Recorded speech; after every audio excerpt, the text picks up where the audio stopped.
From 1 to 10. Mapos na. From half to siya. Ano yung all bagan 10 puntos, 8.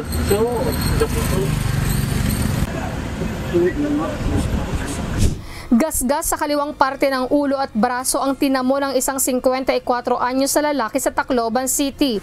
Ito ay matapos mabangga ng sinasakyang motorsiklo ang isa pang motorsiklo sa Barangay 60 Aslom, Real Street pasado alas 2 ng madaling araw, September 6. Oh, tapos hino po una pagkabunggo iyo. Iya, tikain mo po iya. Tikain ka mong puliwatan mo pagbiyahe yan ang gabi.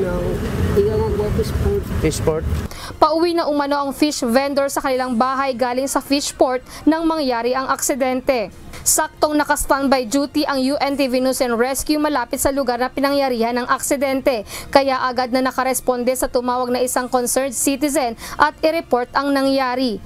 Nadatnan ng UNTV NAR ang pasyente na nakaupo sa kalsada. Agad binigyan ng paunang lunas at saka dinala ang biktima sa Tacloban City Hospital. Kung ano po na hinabuhay.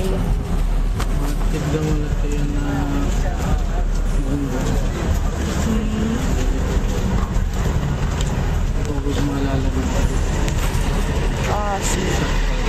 Ang rider na kabanggaan ay nagtamo rin ng injury na nirespondihan naman ng Tacloban City Rescue Unit. Sa mga nangangailangan ng agarang tulong sa panahon ng aksidente o sakuna, makipag-ugnayan po sa UNTV NAR hotline 8911-UNTV o 8911-8688. Lizel Nael, UNTV News and Rescue. Diyos ang aming sandigan, serbisyo publiko ang aming pinahahalagahan.